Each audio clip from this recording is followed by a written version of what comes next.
Daisy chains and sweet champagne, and 2 days alone with you. Not too far from the city by car, or maybe we can make a more romantic trip by train to the country. It's where I want to be with you for the week. Good morning, afternoon, or evening, whatever it is in your neck of the woods and time of the year and so on and so forth. Welcome to Heritage Homestead Creations. Cats love the tarps. So we got a new project for you today. This is going to be a multi-part, and it's probably going to get pulled out over time because just of the nature of all the stuff that we have on our plate. But today we're going to start our outdoor cooking station, kitchen, bread oven, pizza oven, grill, smoker combo. So we got all kinds of things that we're going to do in this, and so it's going to take us a little bit of time because, like I said, there's a lot of different aspects of what we're going to do here for our homestead.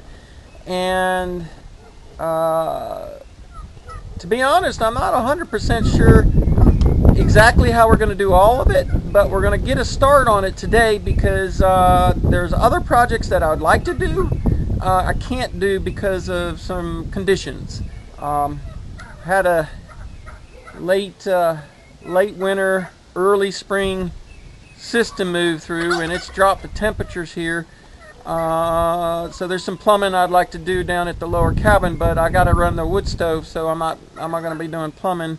So I thought we'd get started on this. So the concept is this: we want a bread oven, pizza oven, in order to bake things.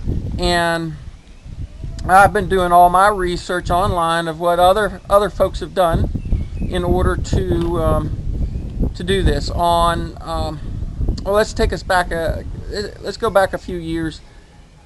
It used to be before we had all our modern conveniences that the kitchen was frequently not in the house. In the older days, the kitchen would be in its own facility because you wouldn't want to be cooking inside the house and heating up the house in order to make your food, because then it makes you uncomfortable, especially in the summertime.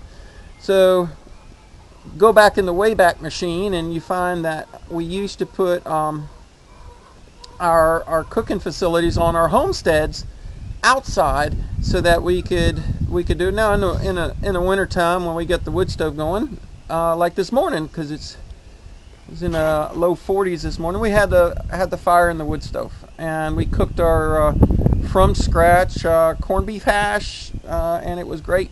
But come summertime, we're not going to want to do that, and we need a way to bake bread, and we also need a way to smoke our meats, and we also are looking to add in our vegetable washing station.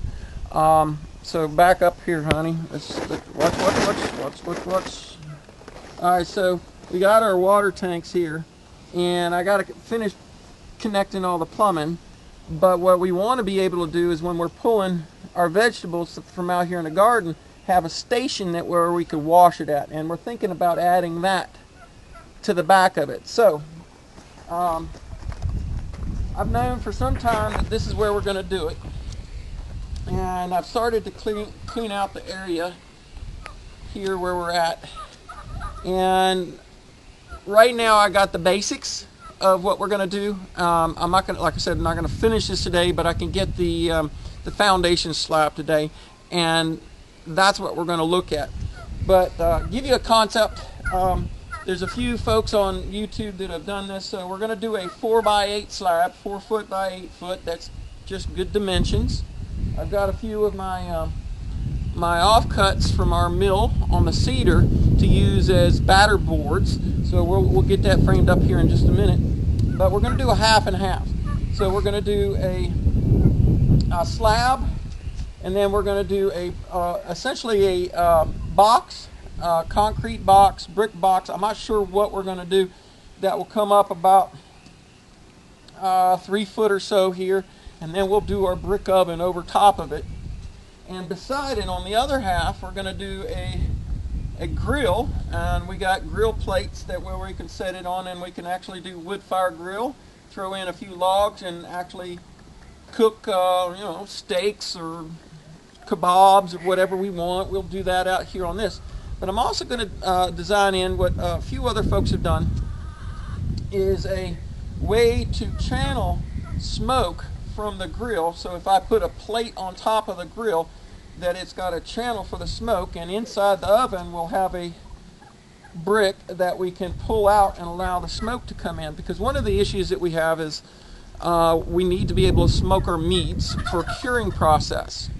So there is a way to do that in a combination. So inside your brick oven, you can turn that into a smoker, and you can season, a ham or your bacon, and then place it on the rack in there. Put your door in front of the oven, get your grill going over here, and then put a cover plate on it and force the air into your oven. So we're going to do something that's kind of complex. On the back side, we're going to plumb in somehow a sink station, a wash station for our vegetables and stuff, so that we can do that or prepare food. And then eventually we'll get some kind of metal roof over top of the whole thing, and have ourselves a wonderful outdoor kitchen. Underneath the brick oven, we'll have a wood storage box, so we can do our smoking. We have a tremendous amount of hickory out here that we've already got cut up, so I think we can do a lot of hickory smoked meats, hickory smoked bacon. Yeah, her eyes are just lit up. What? Mr. Midnight. Oh, what is I have never seen him up there before. That's a new one. That is a new one. That's why I was like, but no, I was thinking, smoked turkey. Smoked turkey. Anyway, so that's the deal.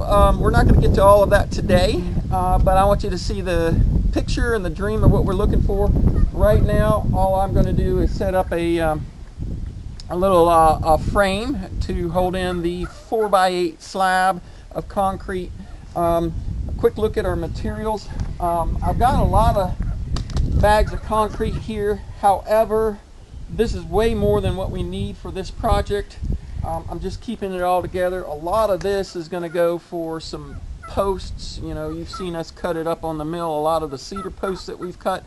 We've got some other projects to do. We got a wood shed to build back there. We got a drying wood shed back there where we can stack all our boards, and we want to put a cover over the mill at some point, put a roof over the mill. Yep, and replace it. So we got a lot of concrete.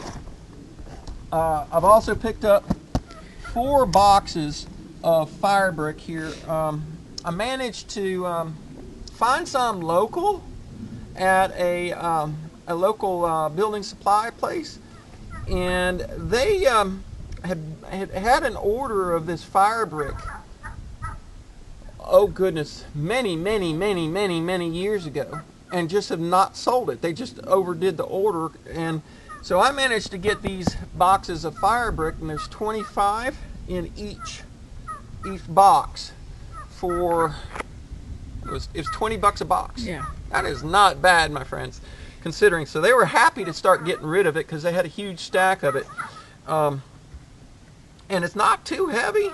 I mean, no, it's fairly lightweight. You'd think this would be pretty heavy. Does it say? It doesn't say the poundage. The weight. I don't think so. Huh. Anyway, we have 4 boxes of fire brick to line the grill and to do the oven with. So I hope it's enough. $20 a box, that might be worth it. I mean, we were looking at buying this online, and the 5x9 1-inch thick fire brick that is being sold as Oh, it's expensive. It's like $5-6 a brick. It's like $30 or $40 for a packet of 5 or 6 of them. Yeah, It's it's crazy. incredibly. So, some of you are interested, I can tell you who to call, and they might actually, if you pay them for it, ship you a box of this. You know, it's crazy, but it's worth it. So we've also picked up some perlite. This is what we found at the local box stores. So we got a couple bags of that. We got 4 bags of sand, and over in the barn we got a, what was it, a 100-pound bag of Portland cement, some more mix. So we're going to mix up our own mix.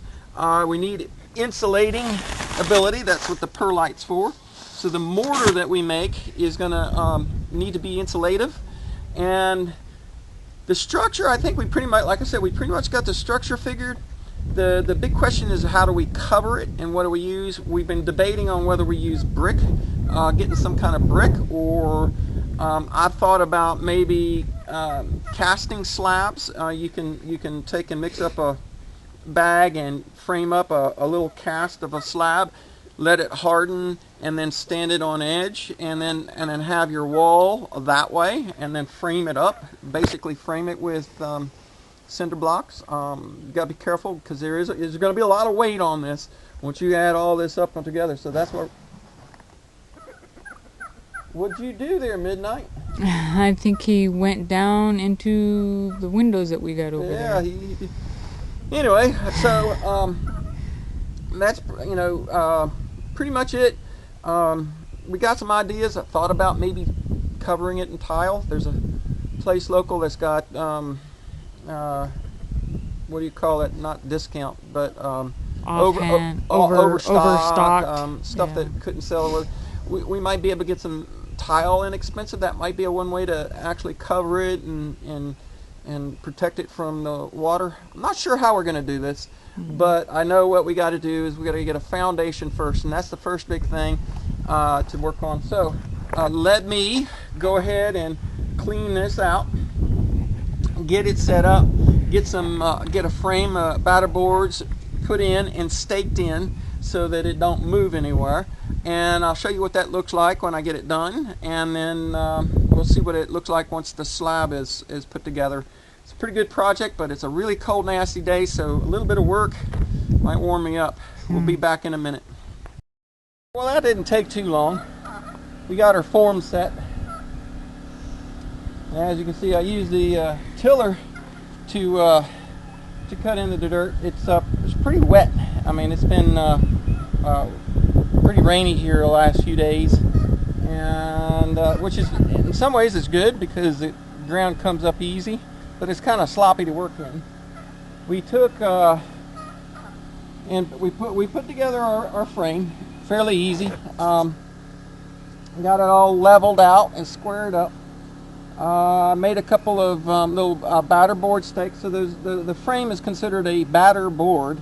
It's your batter when you're pouring concrete.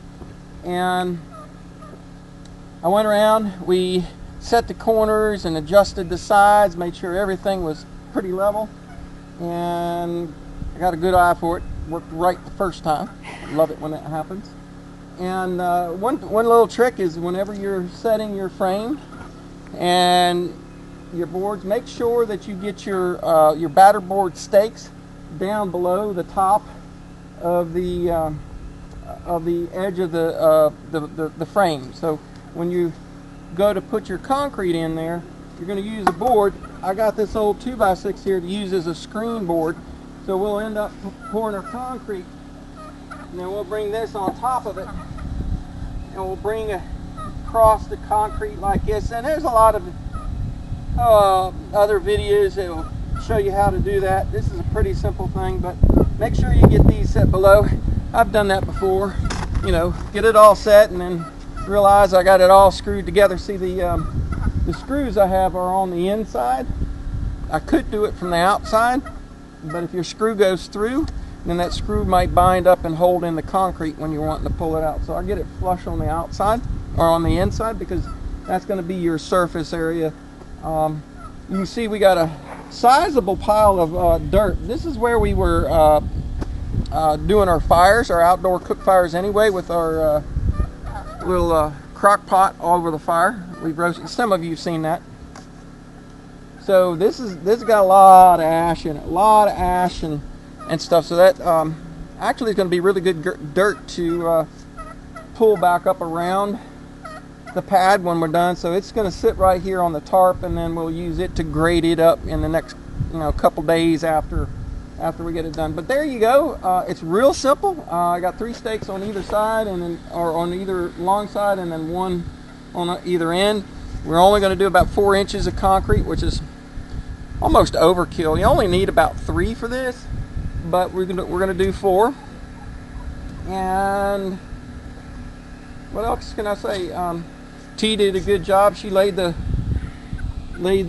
plastic down on the inside there from where we had it tilled. Since it's so wet, it does a real quick job of compacting. She used the cinder block and just started packing it with it to make sure we had a nice, well-packed slab. And I think once this is set up and everything's done, this thing ain't going anywhere very easy. But all we got left to do is put the concrete in there, and that's nothing special, but we'll show you what it looks like when we're done for the end of this part 1 as far as putting in a slab for it.